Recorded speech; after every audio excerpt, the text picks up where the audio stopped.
Intro time. Wait, which intro? The wisdom check. Oh, good. Wait, no. I thought we were keeping the old intro. What's wrong with the old one? People like that one. It was too long. Yeah. Too many fucking gifs. Yeah. Yeah, but can we keep the part where I yell, more? No. But it's the intro to end all intros. I got, like, what? 2 lines last time? Do you want more lines, Tim? Well, no, not really. In a world without answers. Yeah. Wait, you want to start with that? Here we go. Exactly like last time. Wait, okay, so we're doing it the exact same way? Let's start with the Smoky Bar. No. It's a new season. We have to have a new intro. More.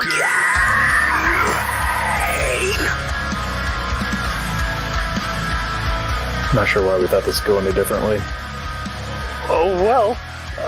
Welcome, everyone, to the Wisdom Check, where Jeff and Dustin welcome a guest every week to talk about Dungeons and Dragons. Welcome. This is ridiculous. I'm starting the stream now. Wait, where's my die at? Well, we can't start until I botch, and it's not an intro unless I'm botching. You're on.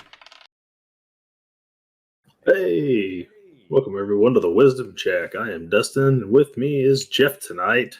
Say hello to the crowd. Hey, what's going on, all? Jeff got really quiet suddenly. Is that true for you? We lost Jeff. You lost Jeff already. Awesome. Good news, you can still read Jeff. Just keep reading Jeff here, as I'll go ahead and start the intro here, I guess, tonight. So, as you can see, it's just me and Jeff tonight. We had a guest lined up for tonight. He unfortunately was unable to make it. He had to cancel earlier today, so we hope everything's okay with him. And we are rescheduling. That's and a good question. I don't know where I am. Chris from Featherfall Tabletop will be with us in the future, but he was not able to make it today. So me and Jeff are going to, That's awesome. if he has some sound. Jeff, are you there?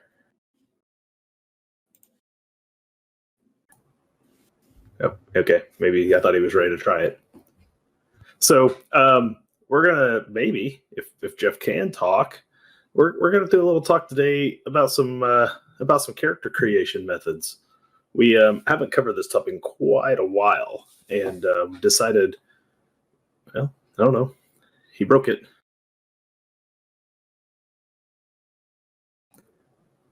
Nothing, Jeff? All right, so I'm going to tell you all about how you should make your characters, and Jeff is just going to be wrong anyway. So you didn't really need to hear his half. But if he talks loud enough, you can still read him. Apparently that's still working somehow. Maybe. No, he ain't hearing me back either. He can't hear me making fun of him. It was the... Oh. He's gone, and he's back.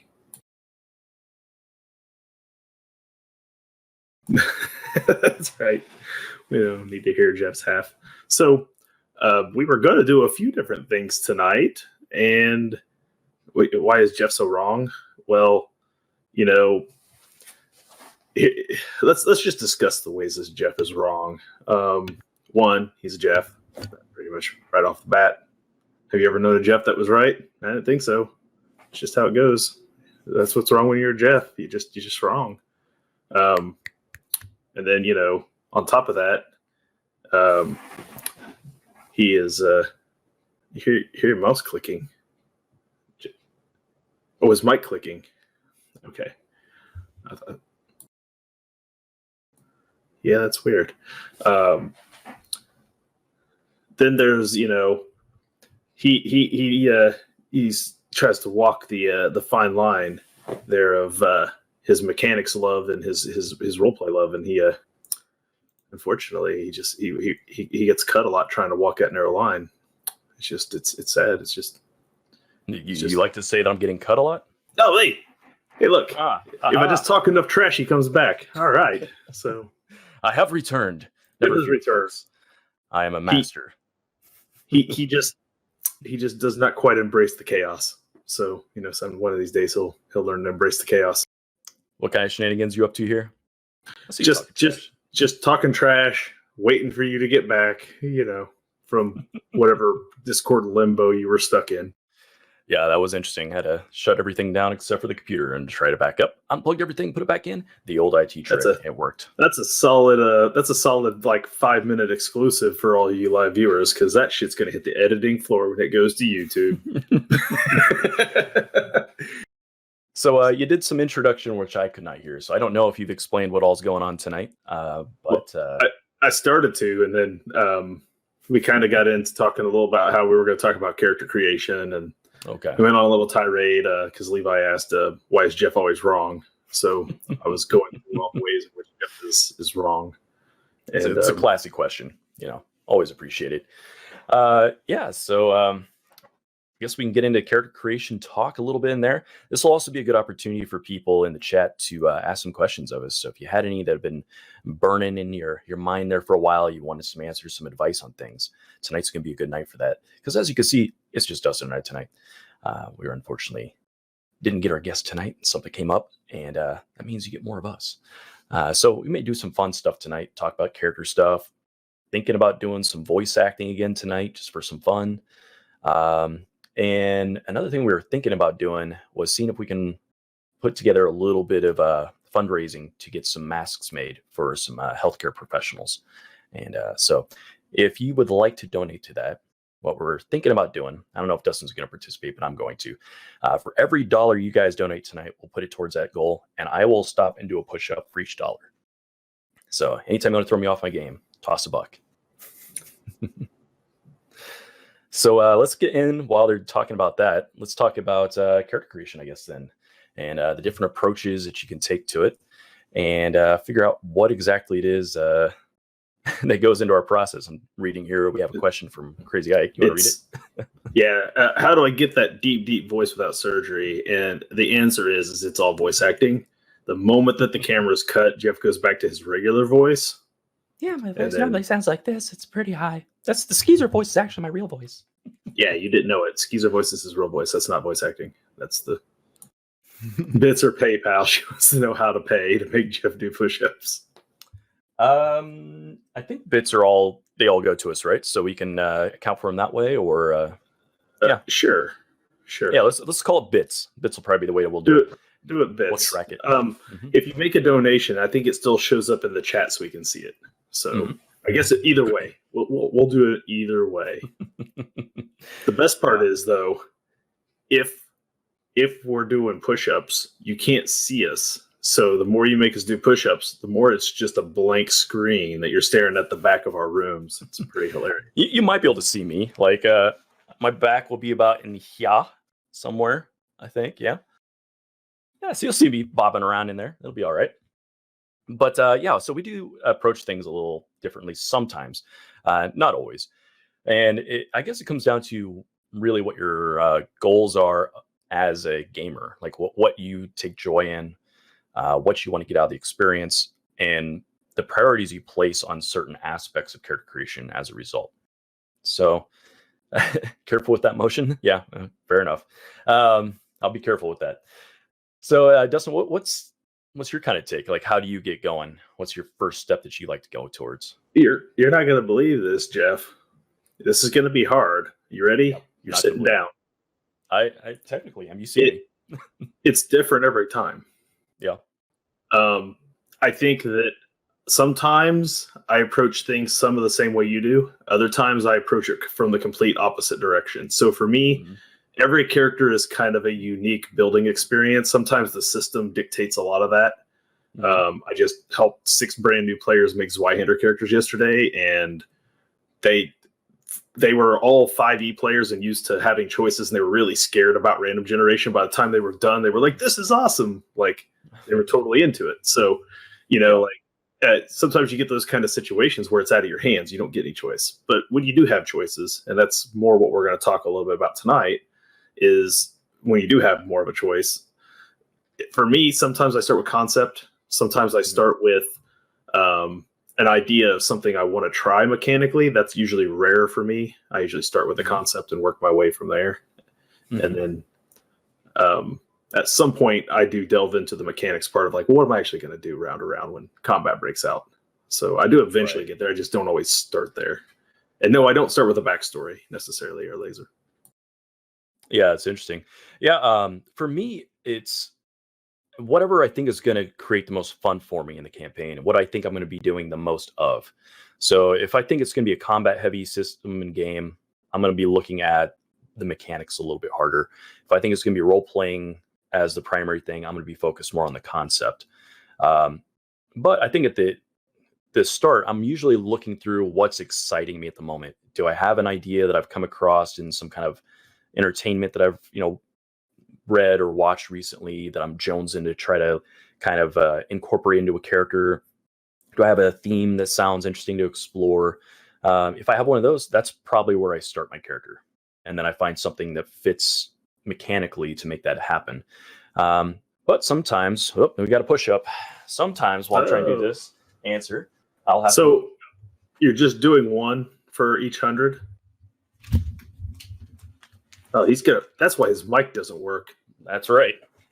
Just sabotaged it right. You see it yank that cord? Did you see it yank that cord? Yep, that is. I'm amazed that thing is still working. Me too. That was a mistake. So we will go ahead and adapt that to a better approach next time. I don't know how I'm going to do that, but maybe lower the mic stand down a little bit. But yeah, I do find that there's just more interesting things to build off of mechanically. If there's an interesting class I'd like to play, if there's a, like a style that normally doesn't get done, like a grappler or, using shields in an interesting way or something, that might be something I want to build around as well. I think a new system sometimes will do that. Like when a system is brand new, you can look through and you can see, like we're talking about Pathfinder 2, for example, right? Like we looked through Pathfinder. I'll do them if you want. I just wasn't going to do them at the same time as Jeff. And then, like I said, you can't see either of us. So, God damn it. All right, fine, fuckers. All right, it's going to charity.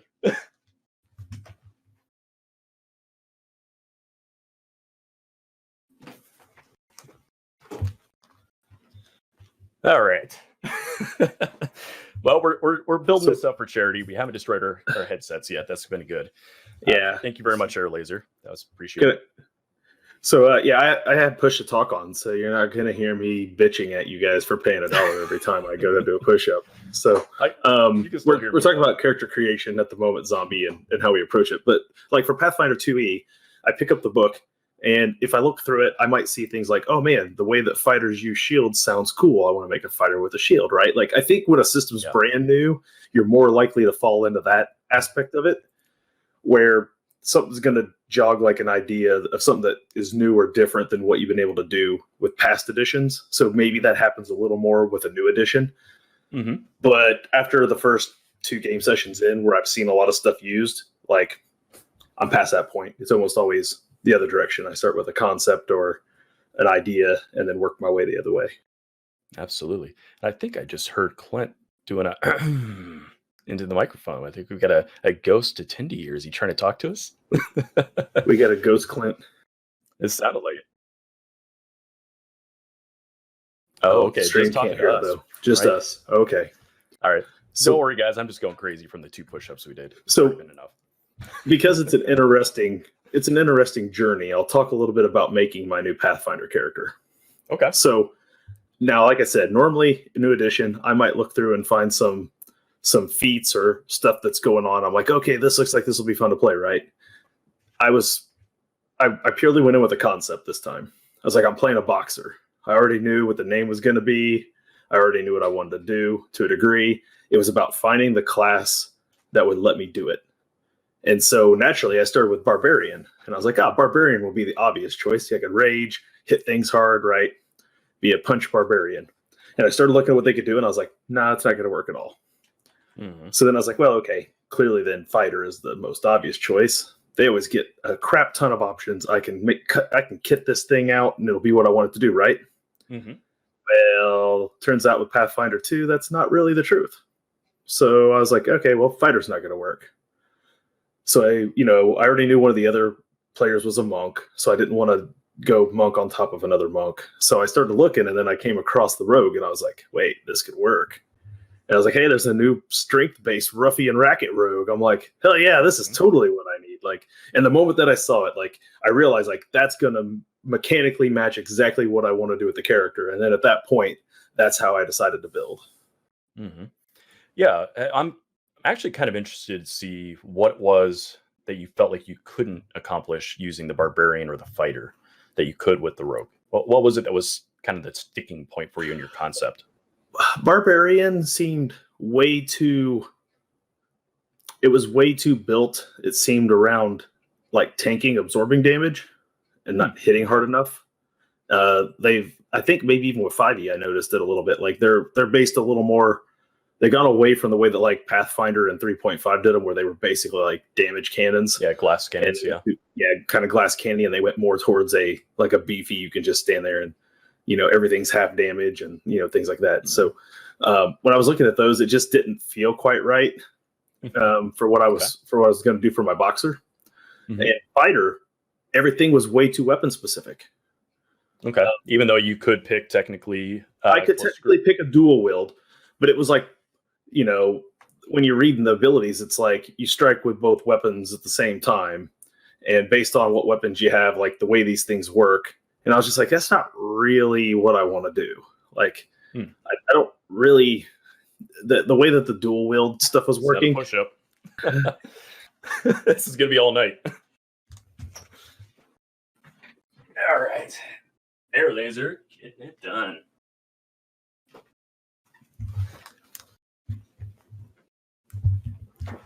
So you think maybe we should like stack them up? Like when we hit 5 of them, we just do 5 real quick? Or do you want to keep interrupting sentences? I like this. Leave that. I don't know. This is your idea. Yeah, bad ideas can be all around. Yeah, we'll just keep doing this for now, I guess. If we get other people chipping in, then we'll maybe bundle them together. Maybe Dario will get off her wallet and just do 5 at a time. That's good stuff. Yeah, it's funnier to interrupt. That's true. So where were we? We were talking about how I couldn't get fighter to do what I wanted it to do. Well, so like, curious about that because there are actually weapon groups that are considered brawling weapons, and so wouldn't that technically have worked? The problem wasn't the weapon. Mm-hmm. I mean, I'm still wearing the gauntlets as weapons. Like that was not a problem. Mm-hmm. The problem was the way they function in the game. Okay.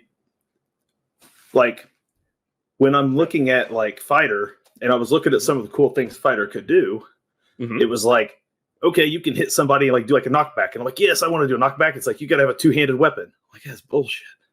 And then there's this ability. It's like, you could do this. I'm like, that sounds cool. It's like, have to have a shield. I'm like, I don't want to have a shield. Like all the things in fighter I wanted to do were either shield or 2-hand weapon. And I was like, there's not even like, and then the 2-handed strike versions were just basically like, I punch things twice at the same time. Right. Okay, well, that's yeah, not but cool. The one thing we did talk about during character building this last week was that the athletics skill does a lot of those things you're describing: pushing, grappling, knockback, knockdown, dragging, all that kind of stuff. So in theory, you probably could have done double slice as your feat for your fighter, or exacting strike. Let's see, was it? So these two abilities, one of them would have been you have to use 2 different weapons, and then that's the one where you get to strike twice, and you have less of a penalty, and you get to stack their damage. Okay, that's good. And then there's exacting strike. Let's see, what does that one do? If you miss an attack, it doesn't count towards your multiple attack penalties. And you still could have done all those things with your athletics. And the stipulation in athletics is that you can do all those moves so long as you have a free hand. And brawling weapons, you're always considered. You're always considered a free hand, right? So I looked at those rules. So you only need that big power attack shove thing if you have a 2-handed weapon because you don't have a free hand. Right. So it's just letting them do something. But no, I'm talking about what's actually just on the actual skills for 2-handed weapons for fighter. Like that's what those skills feats were doing, was things like knockbacks outside of athletics.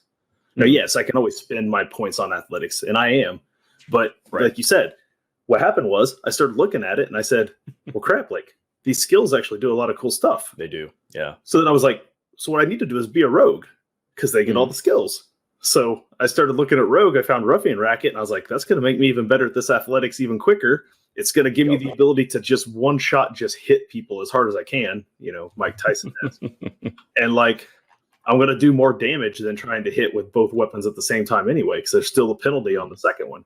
So by having sneak attack and being able to manipulate the mechanic of flat-footed with intimidate, like I'm already better than I would have been if I'd have done it as fighter. The only thing I don't have is as many hit points. Yeah, true. Yeah, it's interesting because, wow, so Air Laser cut herself an accident. Careful there. I hope you're okay. Make sure you get that taken care of. Was she too trying to do the push-ups? I don't know what she was doing. How do you get... I'm not even going to ask yet.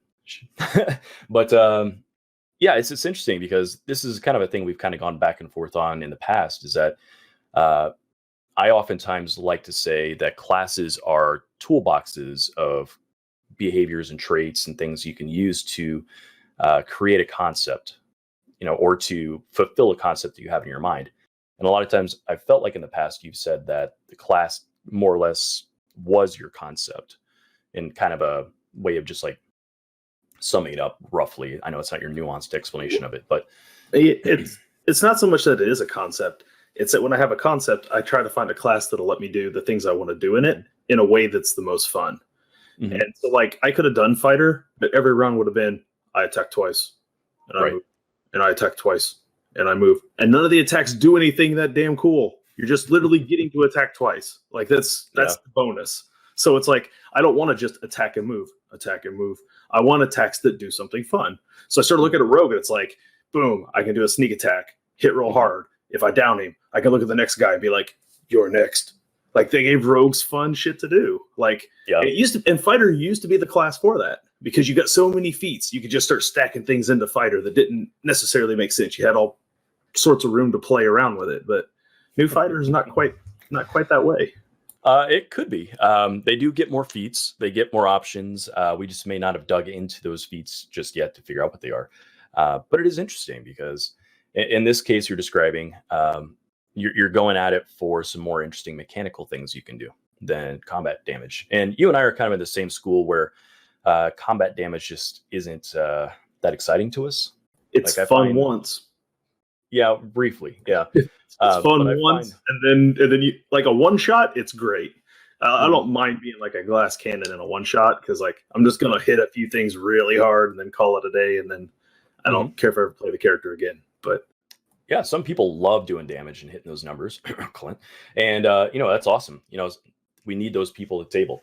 But I know you and I we're more interested in the things that are kind of more I don't know if tactical is the right word for it, but I like to have influence in my games. See what I can do. I'm far less interested in having options building a character per level than I am having options combat round to round. That's where I want my options. Yeah, it's from round to round to combat. That's what matters to me more. And if I can get a class that, even if I'm not getting options every level, but every couple levels, like as long as it's giving me over a course of time, building up different things I can do in a combat other than just hit and move. That's what I look for. Yeah, exactly. Yeah, I'd like to have, when I go into a turn, what one of these like 5 or 6 things do I want to try, as opposed to how do I move in the right spot to hit it hard? So like, I like those things where not every round feels the same to me. Right. No, Leon is not the character crazy eye that hit and killed the party.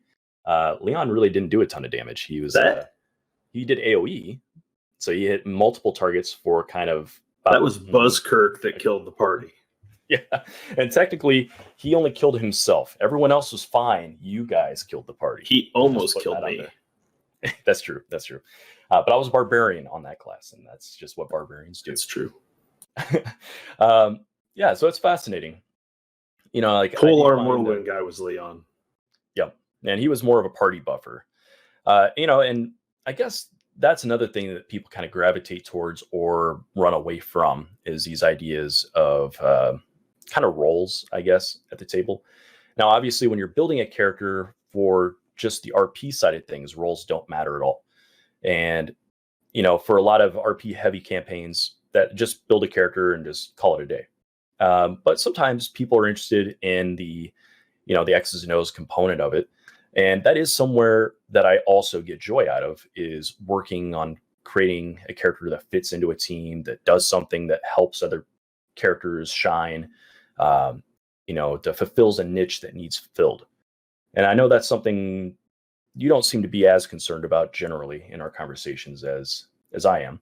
And that's fine. That's just different ways. I mostly just do my thing. And if I have enough tools in my toolbox, plenty of them are going to do things that probably help somebody else do their thing also. I don't worry too much about the cross table football play style gameplay, where you run a hook pattern so that it draws the free safety so that, Clint can run a streak down the sideline and be open. Like, that's not exactly what I worry about, but I'll do things like with Bowron, where I took commanding strike, where I get a battle point where I can just be like, Kodo, hit him again instead of me because you hit harder. Go on, buddy, do your thing. Yeah. I mean, the old warlord abilities from 4th Ed kind of thing. Right. Yeah, I love warlord. Warlord. I like those Warlord things. was great too. Why did that class go away, for the love of God? Like, of all things to go away, why did Warlord go away? Because it only appeared in 4th edition, and they ran away from that. Yeah. No ideas out there could come back through. You have to get the archetype battle master to get close to it now in 5e. Yeah, so. it has. And that's not close, but it's closer. Like, yeah, and it's a cool idea that's something interesting about the systems too, is that there are certain character concepts that you just cannot create in some game systems. Like, that warlord cannot be made in 5th edition. Like I said, to operate like it did. Battle Master's the closest you can get, and it's not going to give you everything that you had in the old ones, but it's better. It's closer, but it's still not there, like, not completely. Yeah, and I mean, we're talking about a character I played recently on the last campaign named Leon, is one Crazy Ike's talking about. He was a polearm user, but his primary thing was he was a kind of a group buff character. So he was a kind of like a bard. He was can't remember what all I took. He was like a Bannermaster Cavalier, and I basically just had abilities that created morale effects that boosted the party up, that helped them get bonuses to hit and damage, resist fear. So kind of like a bard, but I had abilities to make them get like temp hit points and stuff like that too. And so his primary thing was just get in the area where he can buff his guys, and then do some multiple attacks if he got surrounded. And I like that build, but it took a lot of messing about to get a character that could do that. Yeah. You had to really work at it. Well, and it's kind of one of those situations too, where depending on what game system you're in and what the rules are for character advancement, sometimes your character concept as far as a build goes, you don't get payoff for like 10 levels. Yeah. So for levels 1 to 9, you're like half gimping along, and then level 10 happens, and suddenly it's like, I finally get to do everything I wanted to do. I can't do that. That kills my soul. I can't do that. If I'm not having fun from level 1 to 9, I am not playing that character concept. Any of it. No. Yeah, that's the struggle. I mean, I think some of that is a failure of games design. If the low levels are not enjoyable, and you have to struggle to get through them, then why are they there? And I guess parties have the option to skip whatever levels they want if the DM is approving of that. And that's if you want to start at 5, like, you can start at 5, whatever. We've done that too. Yeah, and that's something that's interesting. Is it we've played some campaigns where we start up at later levels because a lot of us prefer those middle tier levels, and if I'm honest, the first couple levels are only good for specific types of stories or short arcs, in my opinion. Like, I just don't like the low levels very much. I don't mind them. I don't mind them, but I get what you're saying. Yeah, and some of that, of course, is just that there are things that you have to wait on character build before you feel different than other people, and that you have tricks that you can use that's more than I hit once or I cast this one spell once a day. And then really proceed to start hitting things. Crossbow, pew pew. At least in these new game systems, they're throwing out options like cantrips and stuff where you can keep doing something that feels like your class. The one thing that came out of 4E was everybody's a wizard. Like, and that's kind of around a little bit, and it's transitioned into a lot of other games too. Like you're seeing that idea that like everyone should have options at level 1. Like it's kind of a new thing for way game designs are being done. Yeah, and it's nice. Like they're saying in the chat here, it's good to be able to play the character that you have in your mind. Now, obviously, some of that you have to temper a little bit. When you're setting out to make a character, you have to acknowledge that there's going to be a point at which they have certain tricks, and that may be something your goal is to get to. But if your character can't work without it, then maybe you need to think more about what your character is, right? In terms of personality and flavor and all that kind of stuff, and decide if that's actually a good fit, for the game system or the levels that the game is being played at, or the table you're at. You're saying. That can happen. I think if you have a dedicated group, you have a better idea going in if those things are going to be true. I know what I kind of can and can't get away with Jeff and Pathfinder 2E on Wednesdays. I kind of have an idea. Okay, now where I run a module, which we don't normally do. So this is game prepared by Jeff, but written by someone else. So I don't know what I'm getting with those, but I know how Jeff will run the combats when they happen. And I know how Jeff will run the NPCs when he gets the opportunity. So I've got that going in. Like I've played your games enough. I've got a pretty good idea what I'm in for in those ways. I'm curious what you think you got. What are the assessments that you have from past experiences of me running games? Well, I know one thing for sure. As a tactics junkie, your mobs are not going to wander aimlessly, and they are not going to waste their AP. I have to be careful where I move, and we got to do some push-ups. Yeah, finish that thought, and we'll get here.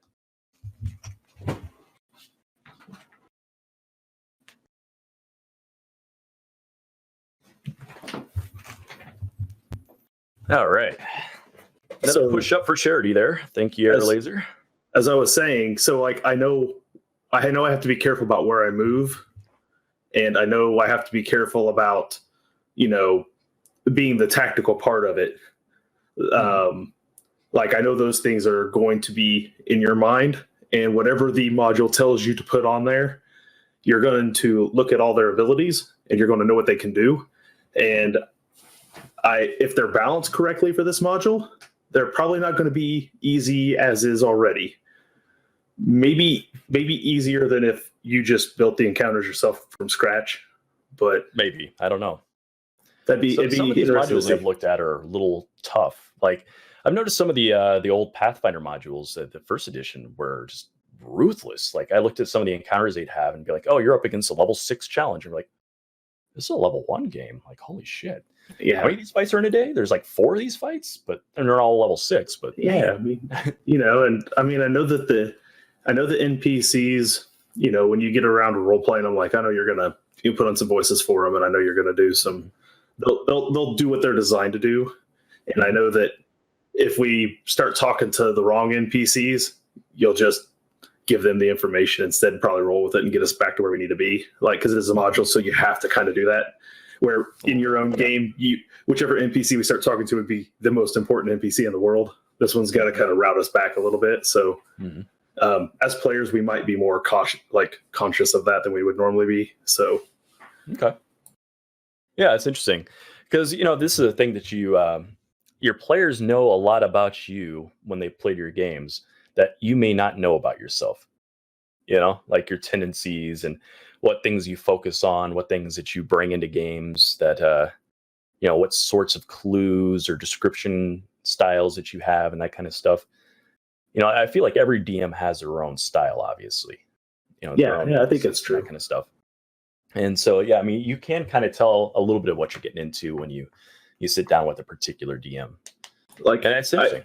I think with Levi, he usually goes for numbers. He usually has pretty large forces, and he does. His maps, as we were discussing, they're almost never indoors or inside cities. They're almost always outside, open air battles with. There's terrain, difficult terrain, things like that, but they're usually out somewhere in the world. There's not like sieges, things like that necessarily. You're fighting these things usually. Like when we sacked Vola Sands, that was a rarity that we were inside a city having a battle. Like that almost never happens. But that was still an open air. It was. Yeah, it was. But, that's not typical for combats that we have in his games.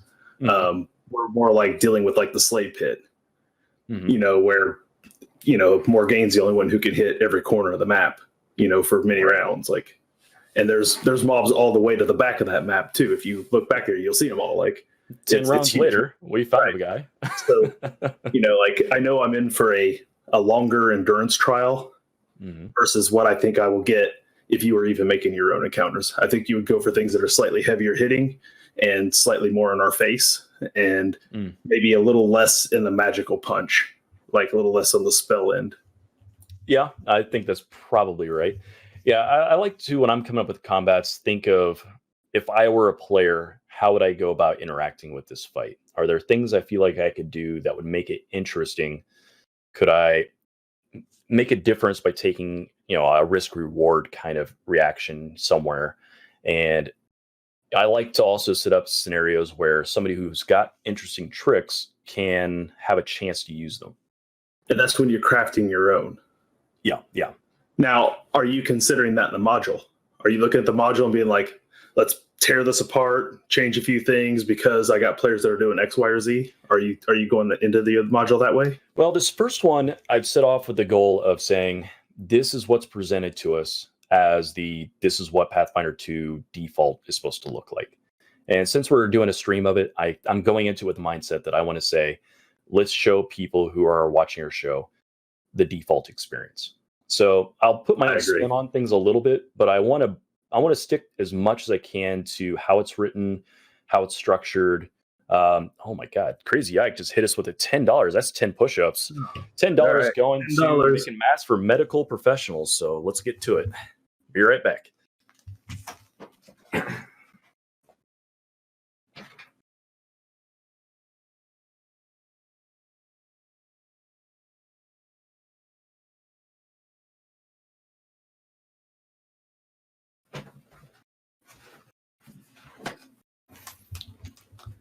All right. Well, we are old men. That's true. It's turned 37. But we could tangle with this. Yeah. Clint is definitely thinking, yes, sweat for my entertainment. We'll see. It is getting kind of hot in here. I'm not going to lie. Yeah, I'm going to have to crack the door up and let some cooler air in here. But yeah, I do think... let's see, what are they saying? Oh, okay. But yeah, I do think that I want to, for this first bit, run it by the book. Make sure we're understanding the systems. Make sure we understand what's going on before we crack it open and change it. And that way we can give the audience an experience and ourselves the experience, and then turn it into something that we may like better. Just because there might be stuff in there that we wouldn't normally do that turns out to be better than what we normally do. I think it's possible. One thing I haven't looked at in the new Pathfinder is, the bestiary. I haven't really looked through it yet. Yeah, Clint, I did win myself because I tried to get those done as fast as I could to get back up. So, yeah, it's really hot in this room, and I've been sick for the whole month. So I underestimated my lung capacity. My kids were down here earlier, apparently. So when I got home from work, which I just got home from a 10-hour day at work, somebody left the space heater on in here. Oh, so God. It's hot and balls in here. And I didn't know I was doing push-ups, so I got here. So yeah, you're welcome. Thanks, Jeff. Yeah, I'm here for you. I know you're working hard during the day. But yeah, I think with this module, I think this is going to be a good experience. Depending on how you guys approach it, how much role-playing you guys do, how much exploration and kind of wandering around and stuff, it may take longer than I think, but I think it's going to go, I don't know, I estimate 8 games, but I have no idea, honestly. We'll know more once we play a couple. I would tack a few extra games on there because we're not going to get anywhere just laughing at ourselves for the first at least 2 sessions. So yeah, I figured that, but I also figure a lot of the things that are kind of exploration, investigation stuff. For new players, I think it would take them a while to kind of sort through what they want to do. And I think for our group, we tend to overthink things, but once we get one selected, we just get it done, right? So I think you guys will be okay. Well, you never know. I'm also curious to see how quick or slow combat is. I have a feeling it's going to be faster, but I also think for these first few, we're going to be slow as dog shit because we're learning a new system. Well, the biggest difference for people is going to be understanding AP. Mm-hmm. So, coming off of running 3 campaigns as Y-hander, like I'm well versed in the idea of spending your AP. They spend differently, so I have to learn what things are not capable with my AP. But I'm already used to thinking of 3 AP as my actions for the round and how I want to bank them, use them, or otherwise. And so I think that will be a new thing for my fellow players who maybe haven't taken that sort of jump yet, is to get away from that move action, standard action, bonus action concept. Mm-hmm. Yeah, I think it's going to be a good experience for us to kind of shake things up a little bit. In terms of random encounters on the road, the Air Laser was talking about, they gave a few options for them. I don't know that I'm going to have to use them all, or I think we're going to do some of them just because I think they create a chance to explore certain parts of this system and see things a little differently. Like I could already tell you the way this one is structured and written and designed is not how I would have done it. I'm sure. That's how I feel every time I pick a module up. I'm like, well, that's not how I would have done it, but hey, okay. Like, that's why we don't do modules here much. Because they're not really how we would build our own game. Yeah, interestingly enough, Air Laser is saying that her module did not start in a bar. Instead, it started on the road in the middle of a quest. Strangely enough, that's where mine starts too, is literally on the road heading through a small town from like a mountain pass. So these guys are going to be... What's that?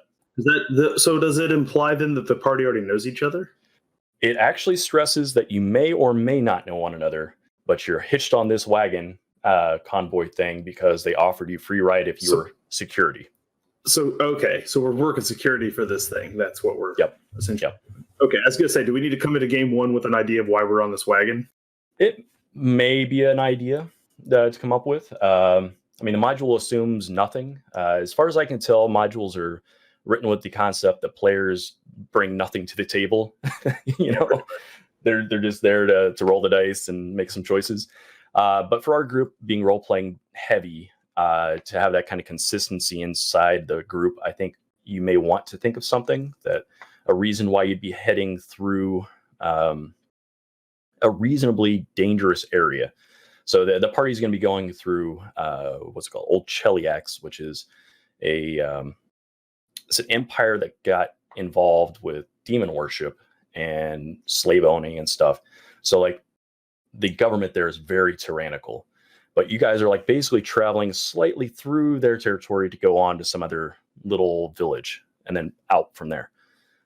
So basically you're taking this wagon, even though it's a harder route, because it gets you the furthest away from all that stuff. And so you don't have to deal with it. Okay. So I don't know, whatever motivation you may have, but for you guys wanting to do some role playing, I think it'll be a good idea to have some idea in mind of what you're doing. But for our purposes here in my Pathfinder game, we're going to be running this module just as kind of its own thing. And then if you like your characters, we'll keep with them. I'll level up the other module or my own homebrew thing to whatever level we're at, and then we'll start in that world, wherever that happens to be. So that's cool. This will just be kind of just an experience to have. I'll be curious by 8 sessions whether the novelty is wore off of any of our characters and we'll be like ready to change. Well, and I know with a new system, people are going to be eager to try many things. So when you're sitting down making a character, the first character you make is only one of hundreds and hundreds of possibilities, right? So, you may like the personality of your character, but you may find, like, say, for instance, Clint thought he was going to like the swashbuckler rogue in 5th edition, hated it. And who knows, he may have, if you would have switched classes, maybe you would have had a different opinion of the character, and that may be the case here. And I don't want you to feel like you're locked in. Or you may have been like, hey, I was between these 2 classes. I want to see which one's going to play differently. Cool, go ahead. Yeah, our characters for your game are just so many of them are kind of over the top. So I'll be They're curious really over the top. if the novelty will wear off by 8 game sessions, and we'll be ready for something more grounded, perhaps. But Clint's saying that we're going to be playing Skyrim. Kinda, not to that degree. I mean, you're not going to be hanging there, doing the is just your first time, getting hung. But yeah, it's something along those lines. Let's see. Oh, really? So Clint's saying the joke that there was a mod that was really popular that replaced the dragon in the first scene with the Macho Man. Instead of roaring, he said, "Oh yeah." now, see, here's what I don't understand. Why is the dragon not just have Macho Man's voice to begin with?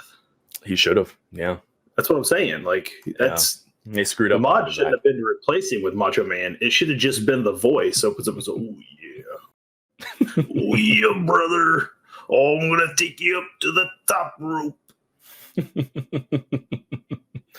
Yeah. But yeah, I think that there are. You want me to say that again? Oh yeah. That sounds like the Kool-Aid Man than Macho Man. That was a Kool-Aid Man. Oh yeah. Yeah, I guess it was. Yeah. Yeah, you got me on that one. But yeah. I think this is going to be an interesting experience, though, because I do think I like the idea of blending homebrew with module. So taking it and gutting it a little bit here and there to fit our style a little bit more, and adding my inflections.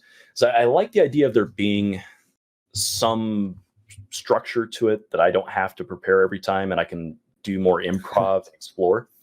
That's the crack dealer that is modules, right? They're like, hey, come over here, kid. I got this thing already set up for you. Like that's how modules get you in there. Like, well, I'll tell you, with the Roll20 implementation, there's some serious advantages. Like I got this module through Roll20's marketplace, and it came with all the maps, all the compendium info that we needed. So all the monsters were in there, all the items that were going to appear in the game are in there.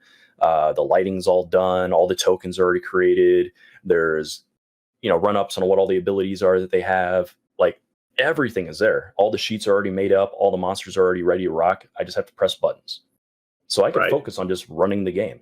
And, I know Levi, when he's running our stuff, is spending God knows how much time, going through, making maps, coming up with all these like stats, all this stuff by hand. And that's just a mountain of work. Which I am happy to be lazy about and not do. Yeah, but I think that the payoff is once you've done all that, you have a unique game experience for your players that they can't get anywhere. Yeah. Whereas, and not saying that modules can't be unique experiences. I've seen what Air Laser's group is doing with Lost Mines of Phandelver, but I just watched Getting Dicey play that entire module over the previous year and a half, and they're because of what they decide to do with certain NPCs that set the other. Very different game experiences. Story. So it's even though it's all structured relatively the same, it's there. You still get a different story out of it. But the difference is anyone from Getting Dicey can come onto Air Laser stream and watch Lost Mines of Phandelver, and they'd be like, "I know what's happening next." You can't do that with Everstorm. You have no clue what's coming next. We don't even know what's coming next. Yeah, we have no idea what's happening next. You're never going to see it anywhere else. It'll be the only place. So yeah, and I think there's something beautiful about that. So I mean, there is a middle ground, I think, and that's what I'm going to strive towards, because I do like the idea of creating some unique experiences, playing along with backstories, just having that opportunity to flex a little bit of your creativity, and but I also like the idea of having something to show that is more of what the game designers are intending that experience to be, since we're trying a new system. Hey, look, I mean, I'm running Bitter Harvest for the second time in a row with Zweihander. It's the one out of the back of the book. It's meant to be a teaching module adventure of sorts. It's very short, but it covers all the systems. And if you got a brand new people coming in, a lot of times those modules are exactly what you need just to let them touch the systems a bit and figure it out, and to have a little story that you can run them through. And then when it's done, like you're saying, move into something homebrew, find another adventure path. We got all these communities that are making this stuff. Like, you could do that sort of stuff. So it'll be interesting, because I can guarantee you my new set of players are not going to make the same decisions the last set of players did. For sure. There's no way they could, because of their professions. So it's impossible. So I'm already going to get a different story by the time this thing is done. Yeah, that's cool. Because that is something that's unique about that, and taking character creation into effect. Like when you're looking at a system where you're building your own character versus one where random decision points are made for you and you have to create a character out of that, you're going to have a different gameplay experience. And I think that is something it isn't the way I would by my own nature want to do, but if that's the way it's done, I could see it being very interesting. Now, Air Laser's talking a lot here, and she's 110% correct. The advantage of doing a module on stream is that other people immediately have familiarity with the story. Mm-hmm. So when you're streaming, there is another advantage to a module where somebody can come in and say, oh, I played Curse of Strahd. I want to see how they handle the Amber Temple. Now, everybody, if you know Curse of Strahd, you know the Amber Temple. I'm not going to give you any spoilers, but I've seen 4 different groups do it, and I've seen how it plays out each time people have been in there. So, you're right. There is a familiarity there that helps with viewership because people go, oh, I want to see how this group decides they're going to do this. I love that module. Like they already know the story, so they're already invested in their end. And that's a harder thing to do. Well, and I think people like to see other people experience what they've experienced, and not only just as a shared experience, but also kind of in a almost a competitive way, like, oh, well, we fell for this. Are they going to fall for it too? Or, oh no, we got through this in a better way than what they did. And this is hilarious to see what actually happened as a result, Hey, Grouch Couch, welcome to the chat. Tonight we're doing something a little different. We're talking stuff like we normally do, but we're also raising money for making masks for medical professionals. So for every 100 bits or $1 you guys donate, we are going to do a push-up. So if you want to see us sweating and struggling, start shoveling out some donations. But anyway, we're talking a lot about character creation. There's one right there. So we're on to it. Let's do a push-up. Oh, man, he gave us $1. We called it. Thank you. Let's try it again. Here we go.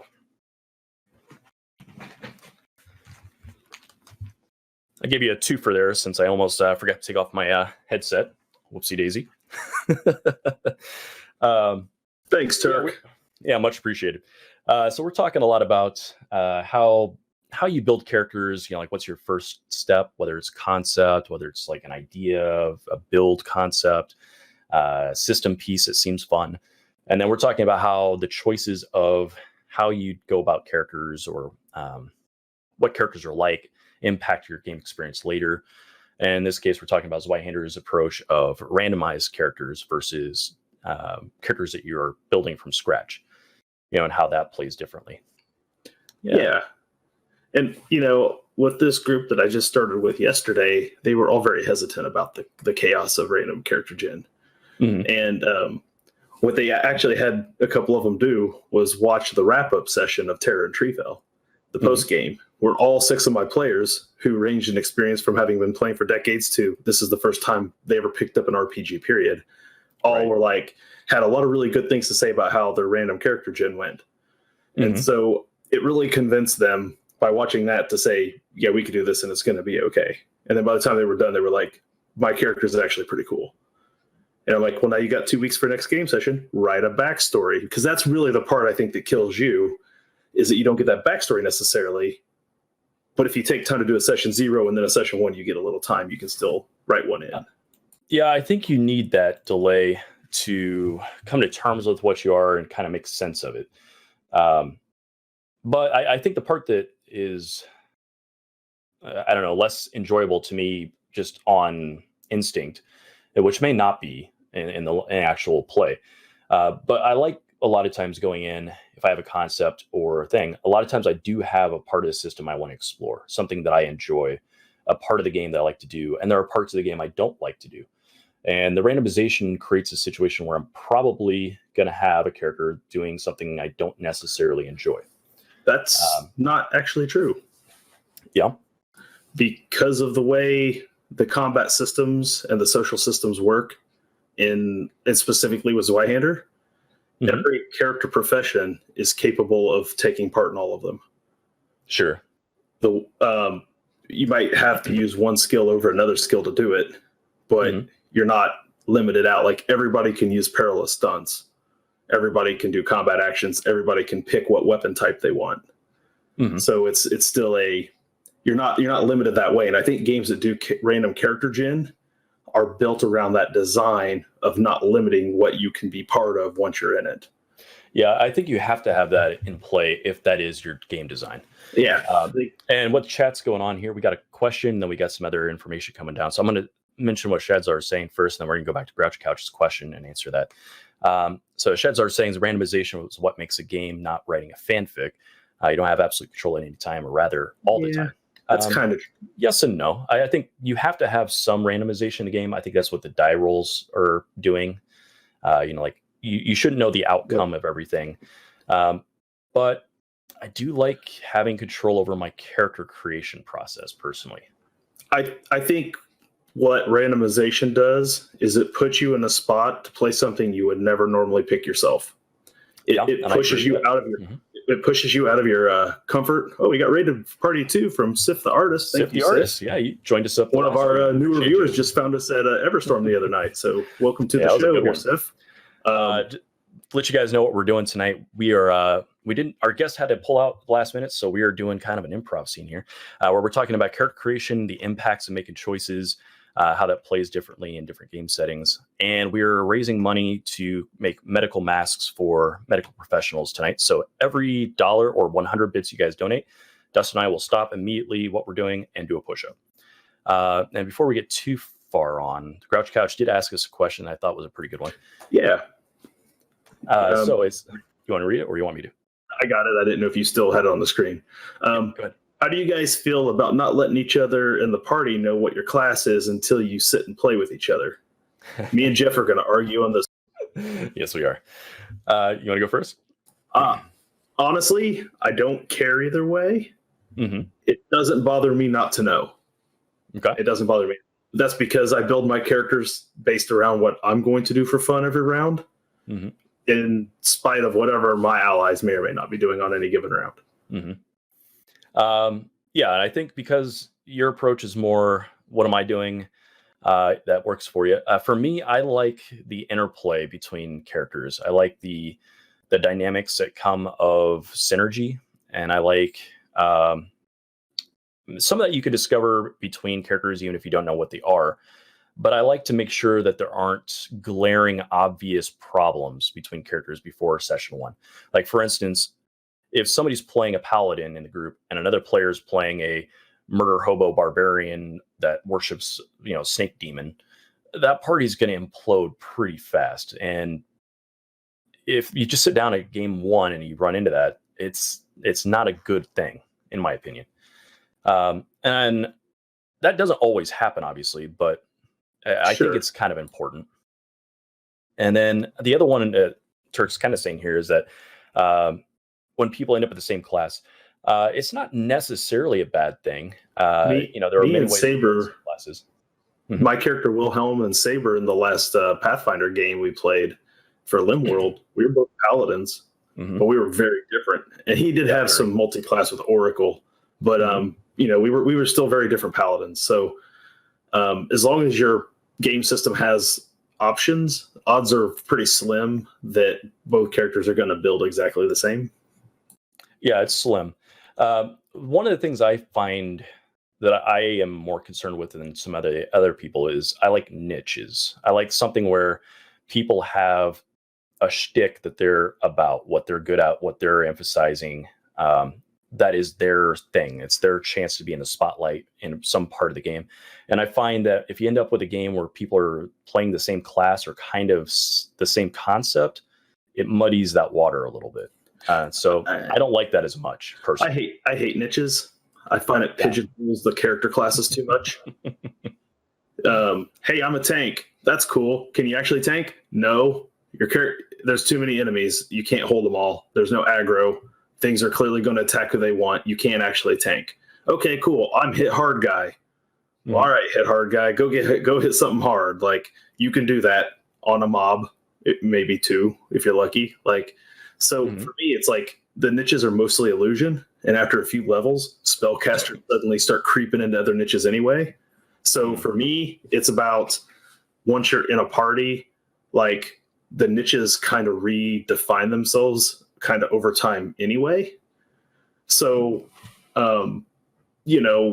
Skeezer and Bowron have a lot of the same spell options. I intentionally do not take them because you're an illusionist. I keep a cure spell, but I try not to use it because I know Kodo is going to primarily be helpful guy. I am not helpful guy.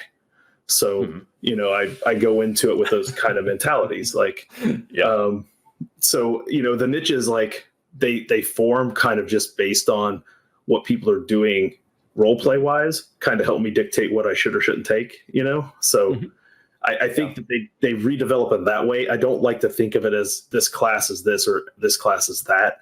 And I don't like to get into it that way. Yeah, I don't know. I do like that role playing aspect of it that you're talking about, and you're talking about the world tanks down there. And I do think that there is something to that that is important. And like you said, I think there's a lot of spells on my spell list I'm choosing not to take as a result of them being more signature to your character, and vice versa. Like, for instance, Skeezer was avoiding damage spells for a long time until I had to take them. Hey, Spooky Sprinkles, good to see you. Okay. I do find that for me, I like the niches because it tells me what a player is wanting out of their game experience, right? Like if somebody sits down and says, I am the cunning, articulate, silver-tongued rogue, I got an idea what that character is about. Like that person wants to get in there and be deceptive, and we got to do a push-up because Airlays just donated $1 going to charity. So let's get to that real fast.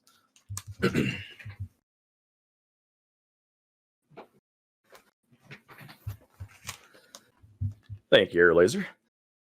So anyway, I like the concepts because then it tells me what that person is wanting to do. And as a player, I like it because I can look at my other fellow players and say, okay, that's what they're trying to do. I can get out of their way. And if I have a way of turning my character slightly out of their lane to let them shine, I can do that now. To me, a lot of times when people talk about niches, it feels a little too much choreographed like an MMO fight. Niches work well in an MMO fight because classes are specifically designed in those encounters to do X, Y, and Z. Tabletop, it almost never works. It almost never really actually works. Maybe not to a really high level, but where you have all your tools in your toolbox finally. But well, you have to have some of your tools, that's for sure. Yeah. So I mean, I could be a pretty decent tank as Bowron just because I have so many hit points at my disposal between polymorphs, wild shapes, and druids already just being able to self-heal. Like I could be a tank, but I can only tank a mob or a couple mobs at best. Like even if I use my spells, I can still only do a couple of things to really hold mobs in place or do anything of that nature. Like everybody has to be able to do damage to a degree. Everyone has to be able to take a hit or two. Everyone has to be able to like use magics or use some CCs. Like you have to have various things, or you're probably, if your DM is playing tactically, you're going to be in trouble. And so it's cool to be like, all right, you're healer guy. Oh, healer's down. Well, nobody can heal the healer because everyone decides to let the healer stay out of his lane. Don't get in the healer's lane. Some overlap is helpful, but and I don't think that you have to have certain classes or certain combinations to be effective. And I think stories can be written to change based on what you do and don't have. What I'm getting at is more of, I like the idea of somebody having something that makes them special from the group, because it is a group game. You're not playing, every character role at once. You only have one action a turn. You've only got one thing you could be doing at a time in a social scene. So you have to step out of the other people's way and let them have some moments where they get to do something that's unique and interesting. I could go up and do, damage to a mob, or I could do something else and let the guy who's a big barbarian that likes to swing away have the fun doing that. So I don't know. I don't see it as much of a pigeonholing as more of a just, I have more fun personally when I know that everyone else at the table is having their most fun experience that they could have. And I find that most people enjoy doing the thing that they want their character to be able to do. I think in most combats, people are going to get to do what they want to do. The only thing that stops people from doing what they want to do in a tabletop RPG, it's not other players. It's the dice. The dice will stop you from doing what you want to do. It's rarely, if ever, other players. Big hit hard super explosion guy is super cool till he can't roll above 5 all night. Mm-hmm. Now it doesn't really matter if he's super explosion or not. So, for me, there's usually enough mobs on the table to go around. Like, super big explosion guy is going to hit something hard. Right. It doesn't really make a difference. He's gonna explode something. He's gonna explode something. Guy who likes to drop AOE, he's gonna find a cluster somewhere to drop an AOE, or hit something with a spell. Person who wants to CC things is gonna find something to CC. There's very rarely, unless you're fighting literally a dragon where it comes in on its own, and you're like, well, now what do we do? Those are the rare instances where now you're getting in people's way. But those things usually have enough hit points that you need everybody laying into it and doing what they do anyway to get past it. That's why it's built the way it's built. Mm-hmm. So, I'm going to go back because we're getting some commentary in the chat here. So Shadzar seems to be on a more of your slant than I think mine here, but just to read the issue and go about it. Shadzar is saying he thinks, Shadzar is a he, I think, right? They think that role-playing has been replaced with play acting and fanficking for years by people too focused on who they want their character to, I'm assuming that's to be. Rather than playing the game and see what they can become. Predicted and warned about by Gary Gygax in 1985 in Dragon Magazine issue 102. That's a deep cut there, Shadzar. Yeah, going old school. There is something to that. Your follow-up part is if you get too focused on character creation on the path you want your character to take, you lost the focus of the game, not knowing where it could go. I build my characters the way Shadzar describes. That's how I do mine. Yeah, there are some ways to go that way. I think there is something to be said about the character who is shaped by the experiences they go through in terms of they dictate what happens to them. The story happens to them. They are molded by it. Sometimes that's really good, and I enjoy that. Sometimes, though, I have certain things I want to explore as a player. Some motivations, some personality traits, some combination of goals that I would like my character to have that I'm interested in exploring. And for me, I think that those are valuable things to a collaborative storytelling process. I don't see it as a watering down or a negation of a good game. Yeah, I think that I think that there is something to be said for the way that Shadzar's talking about it. Mm-hmm. And I think most people, when they make a character, have an idea of what they think they're going to take throughout their, if you want to use D&D or Pathfinder as an example, they're 20 levels. If you think in terms of something like a Zweihander, all 3 advanced tiers, if you already think about what professions you're going to take at intermediate, advanced, you may already have an idea when you start a character after you get that random chaos out of the way, what it's going to be by the time it's done. Mm-hmm. I think most people start out with that in mind and then adjust. I don't know if people stick hard and true to that. I don't think there's anything wrong coming to the table with that idea. Mm-hmm. What I would like to believe is that even the people who come with that idea, as the game happens, you start to rethink a little bit about your character more. You start looking and you'll start seeing other options. You'll start realizing this character maybe actually would take this instead of that. And I think that people make those changes on the fly, even if they come in with an ironclad idea in their head of what they think they're going to be by the time they're done. Oh, sure. If I come up with a character idea, like a goal and a plan that I kind of want to see progress through a certain number of levels, if I start getting into the game and I run into a situation where the campaign it went completely different from what I meant, or not what I meant, what I thought it was going to do.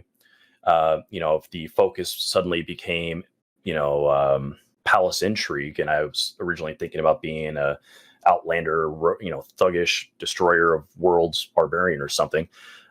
You've got to start to adapt to what the game is. Are you working with that character? You still playing that character, but you got to acclimate towards what's happening. And I think everyone does that. I think. Well, not everyone. I guess you can't ever say everyone, but most people do. But I think it's common, I guess, is what I feel like. And I think that was my biggest complaint with Pathfinder First Edition. My biggest complaint was that once you started down paths, you really couldn't veer off of them much. You kind of had to stick to those paths.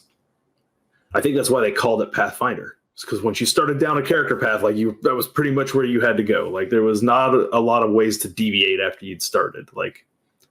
Yeah, well, I mean, in Pathfinder, the issue was that you had to meet prerequisites. So if you didn't have X, Y, Z, you couldn't do X, Y, or Z. And exactly, making some random choices or picking something because it's got just the flavorful title would stop you from getting the mechanics that would allow you to fulfill the role that you had kind of set off to do. So if you were trying to create a character that was, the fantastic sneak thief or something like that, you need the abilities that can sneak thief, no matter what they happen to be called. And the sooner you get those, the better. Or in the case of that character I played, Leon, getting the string of random shit that kind of works together and makes sense for the concept, but unlock the abilities that definitely made sense for the character. I had to do that because that's the way the mechanics were designed. Now, I'm happy to say that Pathfinder 2 seems to do a lot less of that.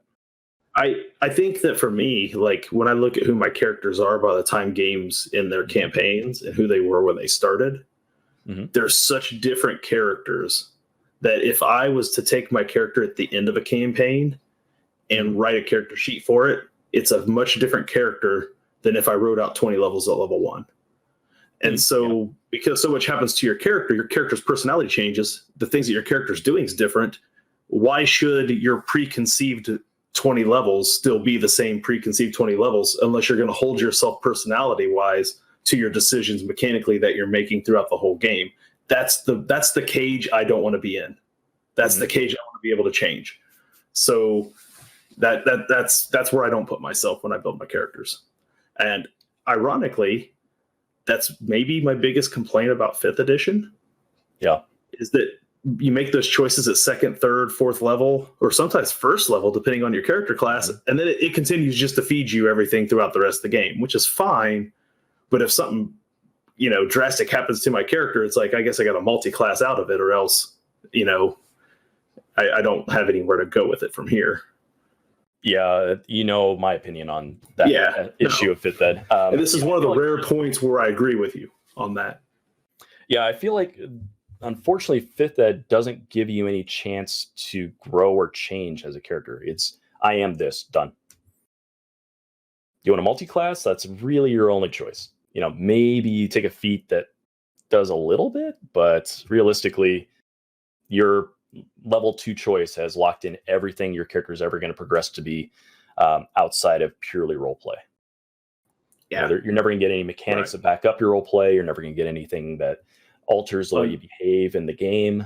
Unless you go pure multi-class and you have a life event that takes Bowron out of Druid and puts him into Ranger, or something like that. Unless I do something like that, I already know what I'm going to look like at level 20 at that point. Once I pick my Druid circle. Yeah. And, some people like that. They like the idea of what I get is what I get. Your whole character is spelled out for you. And I think some of the old school style of making characters was more of an approach where I am fighter guy. I'm in this dungeon. And if I develop a story and character and stuff, that happens later. I'll figure it out as I go. My stats are all random. The only choice I really made up front was which class I was going to pick and what race I was going to be, if the edition was allowing me those choices. And then you kind of went with that mentality of, we'll develop it on the fly, we'll figure it out. Whereas I think a lot of our approaches and some of the modern styles, like 5th edition as an example, really is more focused on what what your personality and backstory are first, and then what the game is and what it does later. It just like Fifth Ed seems to just like get all that stuff out of the way and say, just focus on the first part. The other stuff is here. I think Fifth Ed was smart enough to realize that most of the games don't make it past level 10. Well, yeah, especially in competitive or and only 2 or 3 of the modules go past level 10. So I kind of feel like that's part of their shtick is they were like, most of our modules are 1 to 10, so we're just going to give you everything between 1 and 10, basically. Mm-hmm. Well, I mean, some of that's the Pathfinder Society and the Adventure League and stuff. They tend to stick 1 to 12, and then they have like different chunks of that be what the adventure paths are. Let's see. Let me catch up on chat here real fast. They're talking a bit about that reference that Shadzar made. They're still kind of going back and forth around some of that, looks like. And thank you, Turk Grouch Couch there for the host. Super excited to get my Drunks and Dragons t-shirt in on Wednesday. Hell yeah. Shadzar, go ahead and send that link to Crazy Ike, and he could post it since he's a mod, and that'll get around our restriction on the linkage there. Yeah, so what he's saying is that there's an interview with Mike Merles, and going back to Gary Gygax and such, that was their ideas. It was more of a, let's see. Well, and we've had discussions about this. I think if you look at Gygax, if you look at the way he built the original D&D games, those early ones, when he was far more involved, I think he was more of a simulationist. Yeah. And as a simulationist, right. That's exactly the kind of thing that Shadzar is promoting, is a simulationist approach to. Now, I'm not a big fan of simulationists in the world. I don't want random encounters while I'm going down a road. I want my encounters to mean something. Like, I don't want just random wolf decides to bite my head off and I'm dead. Like that's not enjoyable. But at least not for me. Some people enjoy that. But for me, I am that way when it comes to my character. The simulation of my character helps direct what spell selections I pick for Bowrin, what things I'm going to do with Bowrin, how I roleplay Bowrin. Like, so that all ties together as much mechanically and character-wise for me. I don't necessarily need it in my encounters and things like that, though. Let's see. So like the latter half of his statement here was in the interview when Merle said modern role players are basically cosplayers that don't want to go to cons or learn to sew. Wow. That's pretty heavy-handed. Yeah, I don't agree with that sentiment. I think it's a little gatekeepery for my taste. But I think it's just a different style of play. I think that, there are people who want to take it more from the actor side of things that wasn't emphasized as much or as heavily in the old days. And I don't see any problem with that. Like, if people want to do that, do it. If they don't want to do it, don't do it. Nobody has to play the game in any particular way to be doing it correctly. It all came out of wargaming, and wargaming by principle is a simulation of war. So you're not telling character-driven stories when you're playing Warhammer Fantasy and you got 6,000 point armies out there. You don't care. You're not telling us there. It's war. Yeah, and we both like Warhammer. We played the hell out of it. Right. I like X's and O's stuff. I like my, dungeon crawls. I like all that stuff. I had a good time with them. I do too. We never once told a story with it, did we? Not once. Not once. Like, it was no story whatsoever. I enjoy that stuff. But I also enjoy acting. I also enjoy the voices. I like the backstories. I like character development. I like, moral choices and gray areas and all that stuff. And I think those are important things. I think coming up with an idea of who you are. You can send it to Airlaser as well there, Shadzar. If Air's got the power to do it too. So she's got the power. But no, I think that, one of the reasons we decided to do a show like this was because we're, I think, a rare breed that we did 10 years at a LARP, and we also have 6,000 point Warhammer armies where we can sit there for a few hours and just crack out a bunch of dice and do nothing but X's and O's and pivot maneuvers. And like, you know, we have a foot in both of those worlds. And most of the people I know that did one or the other did not do both. Right. They like their one thing or they like the other thing. Right. So it's, you know, one of the reasons, you know, that one of the things I like really doing, like enjoy about doing this show is that we get to cover both of those worlds a bit. Yeah. So I may tend to lean more to one side than the other most of the time, but I definitely do both. So, yeah, I mean, it depends on the group of people I'm around. You know, if I go to a group and they're all X's and O's players, beer and pretzel players, you want to get in there, smash some doors, kick some heads in, I can have a great time with that. You know, if that's the room I'm in, let's fucking do it. Let's have a great time. Let's get the miniatures out. Let's get the dungeon crawl happening. Pass me the beer and let's have at it. If I'm in a group full of actors that are all about the scene and the role playing and the character development and don't really like the X's and O's, let's fucking do it. Just, I like to know what I'm getting into when I get into it, I guess. And if you got a blend of it, just knowing what the rest of the group is expecting to get out of the experience. And if that's something that works for me, then awesome. You know, if it's not, then I'll find a different table, you know? It's been so long since we talked about character creation. I don't know if I said this last time, I might have, but at any point in time, I'll have 4 or 5 characters floating around in my head. And I wait till I get to sit down at a table with some people and we start talking about what the game is before I decide if I'm going to pull one of them out or if I'm going to just create something brand new on the spur of the moment and run with it. You know, like if I get a sense it's a real slapsticky game, like, you know, I might just, those character concepts that I put a lot of thought into, they're not going to see the light of day in that game. Right. Yeah, exactly. Like, and sometimes you know that just by who's running it. Sometimes you don't. So, well, you know, and in some of it too, if you know a game's going to be short, you don't want to take a character out that's going to have a long arc to develop. You know, you need a character that's something that they do. It's, you know, funny or interesting right away that may not last long. It would get old after time, but you can do it in a small burst. That works, you know? I say I still have it. It's, again, one of those character concepts that roll around in my head. A Michael Jackson bard. I have a Michael Jackson themed bard in my head that runs around with Healing Word, singing Smooth Criminal, and does Healing Word every time he yells, "Annie, are you okay?" He does Healing Word on someone. Yeah, wow. That's just the basis of it.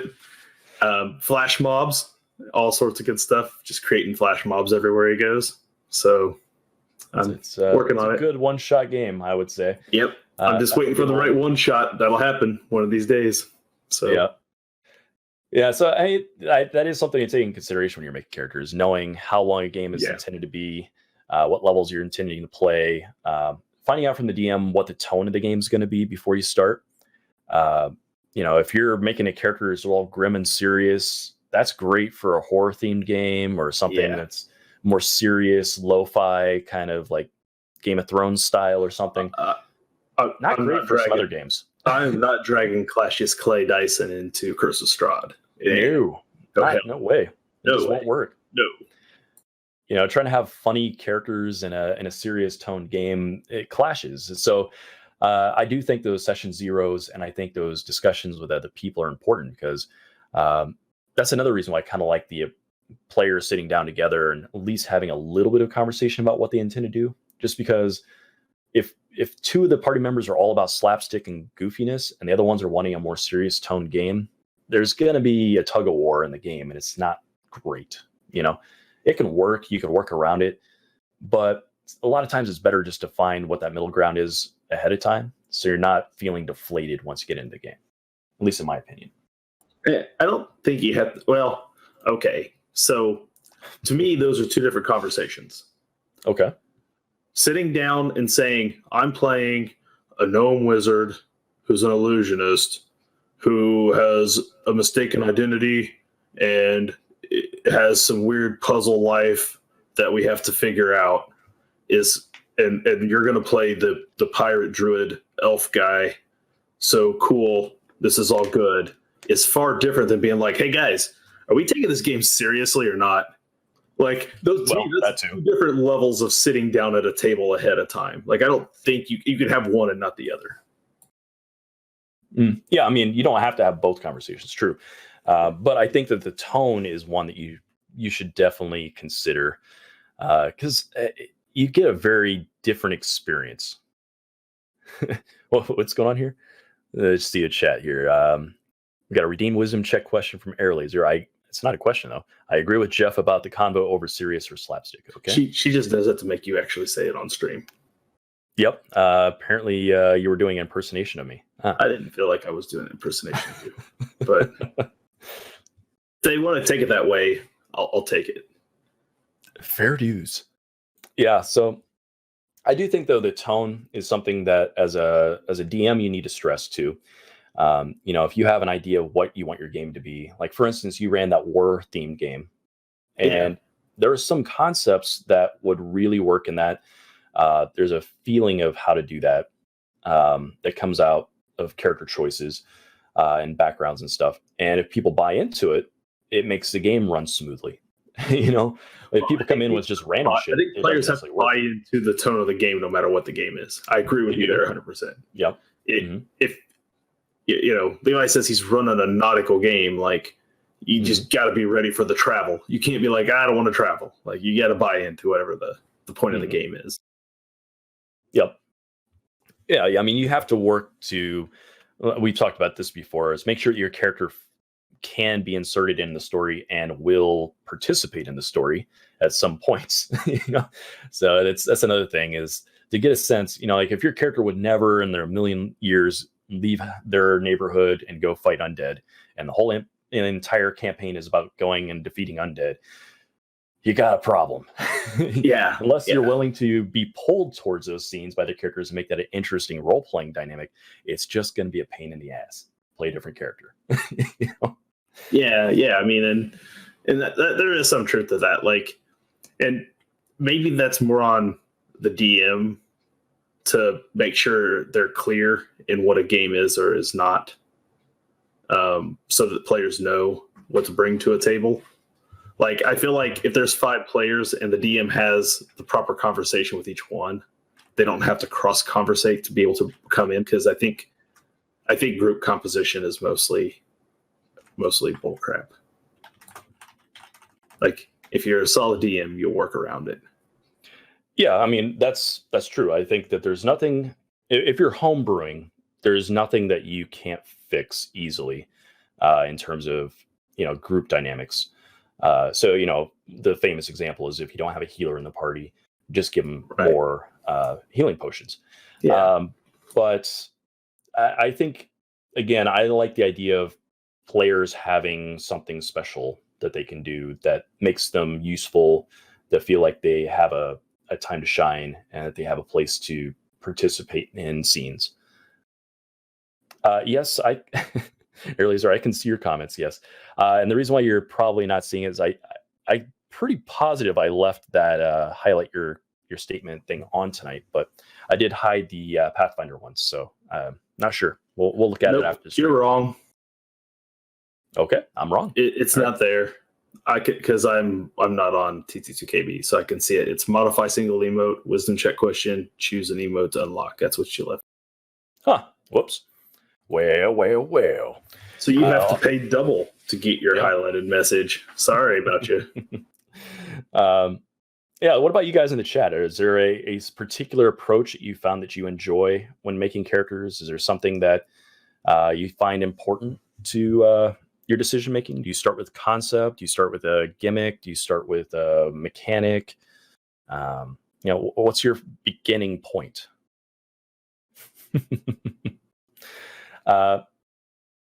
Let's see what else. Yeah, I mean, I find that sometimes that like bumping into each other and just like figuring it out can be fun, but I find a lot of times it's just really messy, like very chaotic, and people are still figuring themselves out when you do that. And then they have to also figure out their dynamics between one another really quickly. And it's happening while characters are in flux. They may be changing, and it's just weird to me. To me, I like the little bit of approach initially. It takes 4 or 5 sessions to really fill out a character anyway. So sitting down before you've even played game session 1 and being like, "This is definitely who I am," is like, I don't fully buy into that. I think people fill it out as they go. I think people come in with a bit of an idea. Like even my concepts I have in my head, like my Michael Jackson bard, I've only kind of partially got it figured out. I'd have to play him a couple of sessions probably before I really got a good feel of who he is. And then, some things will stick, some things won't.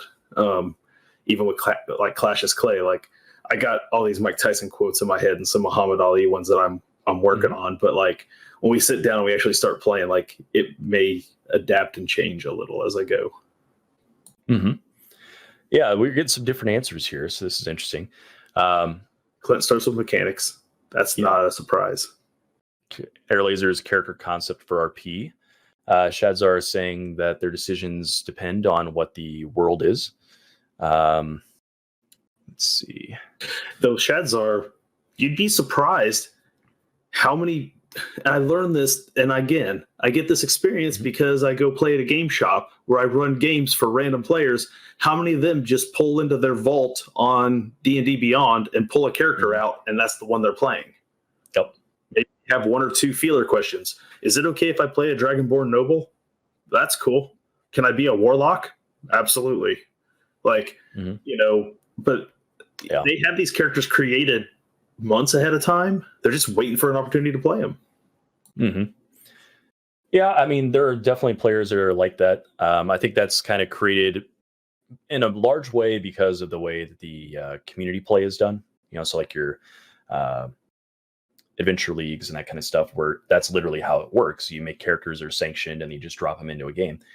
So I mean, that works in that kind of scenario. I do though think that there's more interesting things to do when you sit down and flesh out a character's personality and goals and desires ahead of time, and like understand how they think, what they want to do, what they want to achieve, and then hit the world and figure out how that molds you. I just want to clarify. I'm not running Adventure League games. Oh, I know you're not. I know. I'm just running a homebrew game at a game shop. And people just show up. It's like, well, I got this character. Can I play it? Yep. Like, sure you can. And at the table next to me, there's a group playing Starfinder, and they're all making characters there together. But they're not necessarily coordinating what they're going to be. They're just all making characters. So I think that we live in a world of, we've been for 20 years working under the same 2 to 3 DMs and mostly the same players, to where I think sometimes forget how the other 95% of players live. Yeah, a lot of times. So it's like first world problems here for us. Like, that's what I'm saying. It's yeah, I mean, if you're playing one of those Adventure League games, I mean, you are legit playing their path, their modules. I mean, they have to be organized play things. So you're going to be given a set of rules of what you can or cannot play, and if that's what's in the rule book, that's what you can do. And the DM doesn't really modify anything from those points. They just run the game. So yeah, that's a very different experience than what we're doing as kind of more of homebrew kind of situation. Yeah, because I mean, and I know like Air Laser's talking about how she likes to flesh out all those questions the way you're talking about, but like if you haven't gone back and played like advanced second ed Dungeons and Dragons, how many different times did I play a paladin? 4 or 5 times. Every one of my paladins were unique. Yeah. Now, there was nothing in the paladin tree that made you unique in second ed. There was literally a tree, 0 choices. If you're a paladin, you are a paladin. That was it. So when you're in that kind of a game system and that's what you grow up in, the only thing that makes paladin that you played in last campaign and paladin you play in this campaign any different from each other is which god you decided to pick and your character's personality, how you role play them. The great Sir Armstrong and Zen couldn't be more different, even though they mechanically had exactly the same build. Yeah. And and I think that's true in general. I mean, every character is different based on what their personality and goals are, and that is a very important thing in making a character unique. I think what Crazy Ike was saying earlier kind of coincides with me. I personally like to marry that with new systems as well, just so I'm getting something fresh and different, so that when it hits combat, I'm not feeling like I'm stuck with the same choices I had the last time we played. I can come up with different ideas. And that's not to say that you can't be creative or come up with special ideas on the fly with any character. But starting with your entire toolbox being the same makes it pretty clear that you're going to have a lot of choices that are the same as before. Yeah. So for me, I like to switch it around. I like to play different things, try different classes. If I go really magic heavy one campaign, the next campaign, I tend not to. If I do really social character, the next time I try not to. I try to bounce around different concepts personally, just so I don't get burned out. Yeah, I'm fortunate when I get to play in 2 or 3 different games at a time now. Like, I usually have characters that are doing lots of different things. So, for me, I'm kind of already getting to experience a few different things at a time. I don't have to wait for the next campaign. I've already got various things. Yeah. Shadzar is saying that that's why it's called a role-playing game, and not a mechanics game.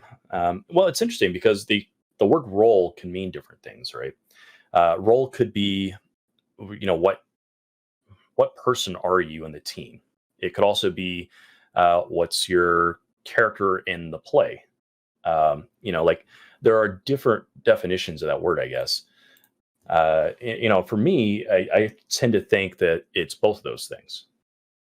I think there are mechanical things that come up that make you different, and there are personality things that come up that make you different. There are backstory things that can make the same character sheet different from another one. It's definitely not called role play as in ROLL. That's for sure. Yeah. As Air Laser is joking there, role playing because you roll dice. Yeah. I think that, obviously you're missing out a lot if you don't incorporate a lot of those decisions about who your character is and how they think, and making them actually a person as opposed to just a sheet. Yeah, I think obviously we agree on that point. We've hammered that one into the dust a few thousand times. Even in something like Dungeon Crawl Classics, where a lot of times you can just be handed a sheet. Even in a one-shot game, like Lich ran one. I don't know if Liching Hour's been here tonight. I haven't seen him yet, but Lich ran one, and if Turk's still around, I know he'll vouch for me on this. I showed up late. Lich handed me a sheet, and by the end of that 4-hour game session, anyone who played that game could have told you my character's entire backstory, who he was, and everything that was going on, because it just kept adding to it as I went along, like just through role playing. Like nothing mechanically ever changed. So yeah, and I think those things are things you can pull off. If that's a focus that you have as a player, you can pull that off in every system. No, I'm just saying, but even in a system like that where you have nothing else to work with, like even in a game that's only 4 hours long, like you can make that character unique. It does not take that much effort to figure out who that person is. That you're going to play for the next few hours or years or weeks or whatever. Well, that's something I find interesting too, is that these games, like these old school classics, or like the Dungeon Crawl classics, or the even a first edition Dungeons and Dragons, it wasn't really about who your characters were; it was what they were up to, right? It was like, do they manage to? Do they survive the experience? Okay, yay! Right. What stuff do they pick up? Cool, yeah. Go to the next dungeon. So I don't think that there was as much emphasis on the idea of playing a persona or a concept out. And Shetzer's hating on 4th edition. I don't see that. Yeah, it's amazing to me how much people hated that system. It's perfectly fine system. It's not everyone's cup of tea, but nothing about it prevents you from being a role player. That's the only person that prevents it from being a role player is the person sitting there playing the game. So you couldn't figure it out. That's on you. It just doesn't necessarily advocate for it. It may be different strokes for different folks, but there are things about it I really enjoyed, and there's things about it some people really hate. That's fine. But I don't know. I think there are definitely different game experiences you can have depending on the system. Like playing a rogue in 1st edition versus 2nd edition versus 3rd, 4th, and Pathfinder and Pathfinder 2e all feel different. Very, very And true. mechanics dictate some of what the game is going to feel like, and how encounters are going to unfold, and how important certain things are. Like, for instance, how often does your DM use traps? Certain classes are going to be or dungeons in general. yeah. Like in ours, we tend never to use traps. Diseases almost never. Curses almost never come up. Now, So the classes that deal with those are typically not that interesting. to Levi's credit, we've had more traps in We've had- Everstorm than we yeah. probably have in a standard Levi game. Now they're out there just in the middle of nowhere, but even this last session, we ran into traps. Like, We have fallen more times than we're used to. That's for sure in this campaign. yeah, it's happened more in Everstorm than it has probably in his other campaigns all combined. So, Mm-hmm. Oh, and that's true too, Shadzar. Playing other game systems is valuable. You do pick up different experiences, different game worlds. Like we did a lot of World of Darkness games in the 90s, hell yeah. early 2000s, and that they were radically different. They emphasized different things, gave us different skill sets, I would say, really. Yeah, And, I'm running Werewolf on Thursday on Notorious DMG. So Mhm. For our gaming group, we tend to be kind of live in our lane. A lot of our players like what they like, and that's what we get. So we do a lot of Dungeons and Dragons, but we have dabbled in some other games, and there are some cool things that come out of those games. Like what you're saying is the Tin Candles thing does actually sound rather interesting. It's just when you're looking at limited resources that most people are, and you don't want to end up buying 1,000 books. You end up with the same books. the real limited resource is time. Yeah, that as well. You only have so many time for so many campaigns and so many games, and Mhm. if and a lot of times the most limiting resource is someone who will DM. True. So And a what lot of they times you're willing at the to do. mercy of what your DM wants to run. So Mhm. if they really like a certain edition, that's what you're probably playing. If they really Mhm. like a certain style of game, that's probably what you're playing. Like, Right.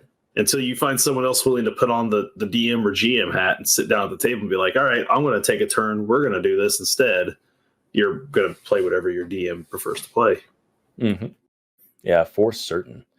So it's been a good chat. We got some interesting stuff coming from the people in the chat here tonight, and we've done some push-ups. That's been fun. I'm still working up a sweat because my computer's kicking out the heat. We are kind of getting down to the time where we typically do our outros. So how you feeling? You got anything else we want to really hammer out quickly, or For character creation, yeah, anything we missed? we didn't really talk too much about things like point buys, but assuming okay. that I always encourage people, and this is where Clint doesn't want to listen. Don't min. Does that mean we have to do a 10th of a push-up? Oh, I think she just forgot the zero. Like I was. No, it's the last of her bits apparently. I'll do a plank for 10 bits. Here, hold on. Chef's gonna plank one for a few seconds. That's funny. I would say, like, There you go. if you're really going to come up with a character concept first, or if you're going to try to marry your character concept to your stats, if you're gonna min-max, just think about what that's really going to do to your character's personality, because nothing drives me much more than somebody who tanks their charisma down and then role plays like they still have charisma. Like, if you're gonna do it to your stats, fucking own it. Well, okay, I agree. What do you say is tanked to the point where it should have big consequences to the way you roleplay? Well, Like, what degree? You're talking like a -1? You're talking about like -4? Like, where are we looking? I think you can look at your character and you can say, like, Bowron has a -1 charisma. Mhm. I don't play Bowron terribly likable Sure. on purpose. He has a -1 charisma. You're not really supposed to like Bowron that much. Yeah. If I ever get the feeling like people like Bowron too much, I'll probably at my next stat boost his charisma up to +1 or 0, like, Mhm. just because I feel like it's more true to the character at that point. If if you're playing a low dex character because you tanked your dex stat, don't make him trying to do graceful crap. Make him clumsy. Role play it. Like if you're lean into it a little bit. Yeah, I think there is a reason. There's definitely something to that. But I also think that there's a tendency to overdo it. Because when you look at it from the mechanics side of things, a -1 is just 5% less. It's not like if you were an 8 intelligence, you're suddenly unable to read or come up with good ideas. But if you're at the -1 or 6, then yeah, okay, you're starting to be pretty dim. But the mechanics don't necessarily line up with that style of role play. Yeah, if you're only at -1, sure, you don't have to be like the most unlikable person to ever walk the planet. Mm-hmm. But if you're a -1 intellect, you shouldn't be the brains of the operation. Yeah, hopefully not. But I'm just saying, we've seen it. Yeah. We have seen people min-max sheets and then disregard what they min-maxed when they go about being part of the group, figuring things out, doing these other things. Like, if you're not those things, don't be those things. Mm-hmm. Like we played your exalted game when I was a Reyes. He had a crap perception score. Boy, howdy. He was horrible at noticing anything going on around him. So it became part of what I did with him. I never rolled perception to see crap because he was never looking. Like, you just realize who your character is and don't cheat what you've done mechanically. Yeah, I think Shedzar points out here, don't min-max if no one else is min-maxing. And, again, that's figure out your table. Like, what are people up to? What are they rocking? Because it does create an arms race kind of scenario, or it creates a disparity, which is a point towards point buy, in my opinion. It was one of the reasons why I always advocate for point buy over randomness, is that I like there to be, coherence between the characters. Like, you're not so far apart that just from the jump that you're not in the same world as each other. I disagree completely. Point buy is the only way you end up in different worlds completely, because point buy guarantees that someone can min-max and that someone else might not. Okay. That's an interesting argument. Of course, you can't min-max Y-hander. It's impossible. You can't do it. I was talking more about like the 3d6 methodology versus right? Like if I'm rolling and one guy rolls 18, 16, 16, 16, 14, and I had a 12. And the other person rolls 10s across the board and an 8. There's not enough random in 3d6. Right. That's why even most people who did rolls did 4 keep your best 3, because that evened it out more. There's better methods than 3d6 to come up with a stat for a 1 to 18 system. No, I agree with you there. But that's in the 3d6. That's not in the random versus point buy. That's just in that specific type of random. But when you're saying random, if you're using Zweihander system as your example of random, then yes, that is a different way that will prevent. Well, I think it will prevent min-maxing, but I think if the classes as starting classes aren't balanced equally, and or if the stats that you end up with don't necessarily work for your class, there's a chance that your characters will be either very effective or not effective at what they're supposed to be doing. And there's a difference around the table if this person's capable versus that character. And I think for me, that is less fun to me. But other people may differ in their opinion on that. It's pretty rare. We'll give it that. It can happen, but it's pretty rare. Yeah, I haven't done character creation for that one, so I don't know. You'll get a chance. Absolutely. 3d6 in order or get the fuck out. I'll see myself right out. To be fair, our first time we played third ed, that's how I made my character. What class am I going to be? Oh, there's 12 classes. Cool. Roll d12. I'm a fighter. Cool. What race am I going to be? Well, it looks like I'm a human. And, it's fine if that's what you want to go into, but God. Yep. and we did it for years with 3d6, and we loved it because we didn't know any better. Yep. Then somebody came along with point buy, and I don't remember which system it was. Was it 3 where point buy first became a thing? 3. I think some of it came from World of Darkness. Just that you have these are your dots, and then we brought in from 3. Yeah, that's probably right. Because when we went to, if you watch me on Notorious DMG, we're doing character creation for Werewolf on Thursday, and then I'm going to run through a short one shot. So you're going to see some character creation on Thursday for Werewolf. But yeah, it is a point buy. There's no way to do it otherwise for that system.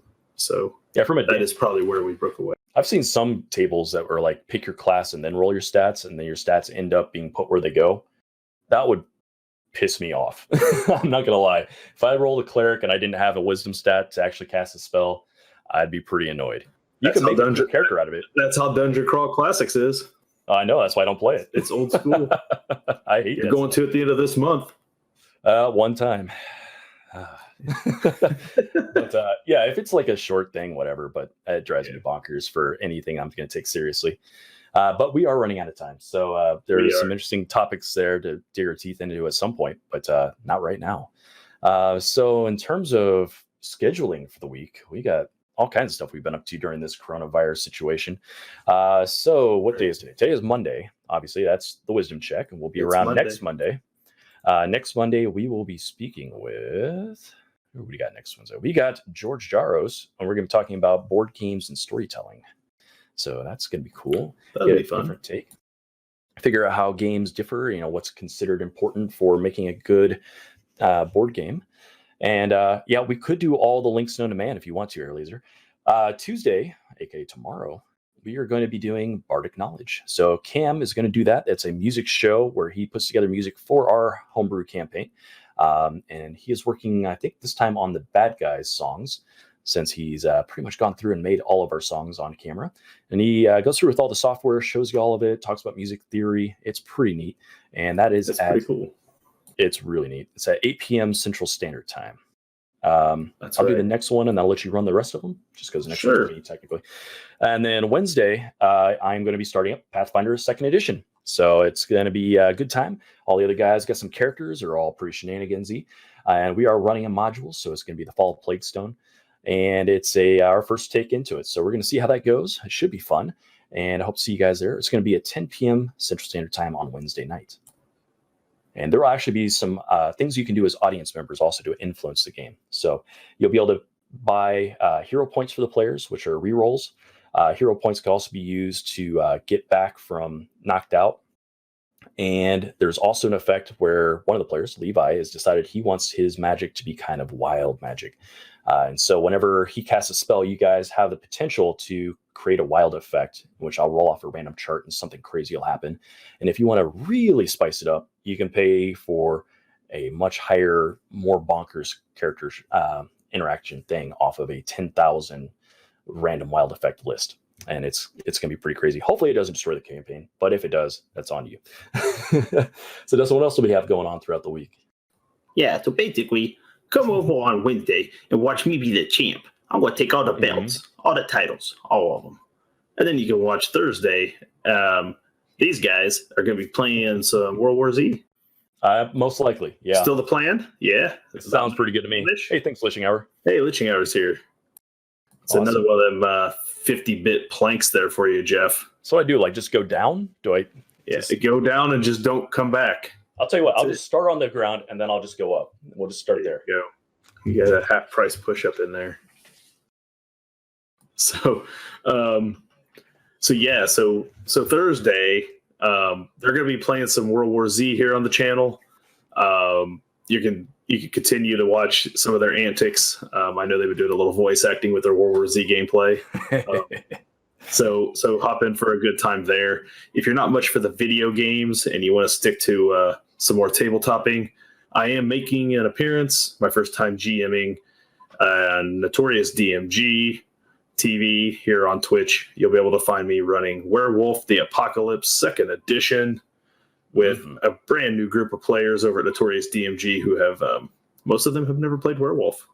So I put together a short little kind of one-shot adventure, and they're going to get to go have some fun and learn how the World of Darkness system works. So that brings us to Friday, where I am again not here on my home turf. I'm on it. It's an away game. That's right. The away jersey is on as I go play at Zweihander RPG, Enemy Within. the famous Warhammer Fantasy module. We're running it with Zweihander rules, and I am playing a battle nun named Miguel. He's a halfling, master of the low blow, which means I run around nutshotting everybody. It's That's right. fantastic. I just lost my battle buddy, and so now I wear his wood foot as an amulet around my neck, and I go kick people's ass in his name. We just hit intermediate tier, so I got to pick my new profession. So What'd you go with? finally graduated. I am an Iron Abbot, so I can call down the prayers of the Steward, the God of War, and Cool. so yeah, it's gonna be a lot of fun. So you can tune in. That's probably 10 p.m. on Friday, and then Saturday, it's not a Neverstorm weekend. So No, that's gonna be next Saturday, right? yeah, so sadness On every other. Yeah. Yeah, we're on every other, which and for quite a while we're on every other. So it's going to be pretty regular every other Saturday for a little while. Mm-hmm. So, this weekend you'll be able to check out some of the members of the Hero Approved stream team. They'll have stuff going on. Friday night, if you don't want to come watch me play Zweihander, Litching Hour will be doing his video compositions. We got Dragons in the Dining Room. They're going to be doing stuff this weekend. I know they run on, I believe, Saturday and Sunday both. And then, of course, Sunday, the Grouch Couch will be back for Drunks and Dragons. So Absolutely. We got check all stuff. them up this week too. We got stuff everywhere from our stream team. So if you're looking for something during this quarantine, we've got you covered. And make sure you're definitely checking the panel down below to get all those links. They're all in there. We got quite a few people nowadays, and we want to make sure you guys are supporting them, showing up to them, checking them out. Tomorrow's Viva La Dungeon. He's running Spirit of 77 for whoever wants to play. So that's Liching Hour. So if you want to participate, that's your opportunity there. So that would be pretty cool. What time is that for you, Liching Hour, for the people in the chat here? I think at 9 p.m. our time. 9 p.m. So be there. What else do we got? 9:30 Eastern time. 9:30. Okay. Pay attention to your time zones, folks. Make sure you got it figured out. 9:30 for me. 8:30 for the Central time. Let's see what else we got. During this quarantine, we talked about this on last week's episode. My dad, David Lee Pancake, he is an artist, and he does all sorts of stuff at conventions. 100% of his income is based on sales at these conventions of his artwork. And as you can expect with social distancing, there are no conventions this year. So we're not looking for handouts or anything like that. But if you are ever going to be interested in dragon-related art, jewelry, paintings, go to check out my dad's site, davidleepancake.com, and take a little shopping around. If you find something you want to take home, if you got a commission piece you want to have done, let us know. We can get those going for you. And if you're not interested in taking one home, but you are interested in learning more about it or supporting, there is a Patreon that you can go to. And there are videos on there of him making the products, talking you through the production of it. So he talks about mold making, the actual sculpting, all that kind of stuff. And there are some items on there that are unique and all that kind of stuff too. So go check that out and enjoy that as well. Let's see. Anything else we need to do? We need to talk about the Discord, right? I get that link in there. There we go. Join our Discord if you haven't already. I think most of you guys I'm seeing in the chat right now are part of that. But it's a good place to get in there and interact with everybody, find people for games, just chit chat, keep each other company. There's a lot of stuff on there. We talk about music, share pets, photos. We talk about game prep, what we're interested in, with different game systems, all that kind of stuff. And it's just growing. It's great. It's been a lovely place for everyone to kind of get involved. I know it's where we've met a lot of people. That's for sure.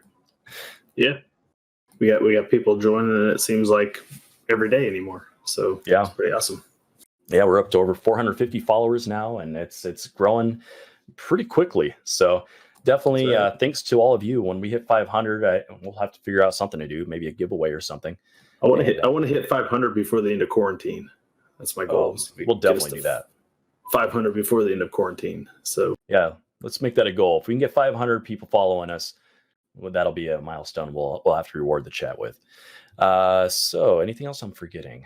We've done the plugs for the shows. We've done the stream team. We've done Discord. We've shown YouTube. Before he watches this later and yells at us, we forgot DM to Art. And I think he's coming Thursday. Yes, we did. hard to remember because he doesn't have a set time. So I always have to go back and relook. But I believe Levi is doing our DM for Everstorm is doing DM to Art.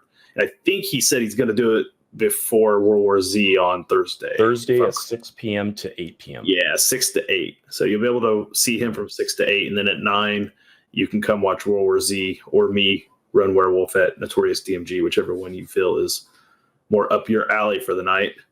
And Absolutely. don't forget, though, to come up early and watch DM to Art because Definitely. he's working on Fulcrum, and it's going to be amazing. Mm-hmm. Zombie Decoy, he's working on Fulcrum, so I don't know. If you should work on Skeezer. There's been a lot of Skeezer love lately. Skeezer's this big. It'll take you 5 minutes. So do we have a target for rating tonight? No, I don't know. I'm not We're on going to the get in there and TCK. support. We've been getting a lot of support from other channels recently. We've got some really good raids in the last couple nights, especially for the Everstorm game. That was fantastic. Had a lot of new people came in. The chat was just bumping. People were talking to each other, getting along. A lot of new people came into the Discord. So these raids work. You know what? We got 12. I say we'll drop them on Gangrez tonight. Let's raid a Oh yeah, Gangrez. All right. I believe Dustin's doing Werewolf the Apocalypse. Second ed. Cool. Yeah. The Forsaken had some interesting stuff to it, but I like it's a Forsaken. different beast. Yeah. All right. So you said we're going to Gangrez? Do you know what he's up to? Playing Rocket League, it looks like. Rocket League. Okay, so we're going to get in there in a little video game action, some car soccer. So stick with us as we kind of hop on over. And just keep it up. You can make him do push-ups too. He does them every stream. That's right. Nice. All right. So thanks, everyone. Had a good time. Hope you guys did too. And we'll see you next week or sooner.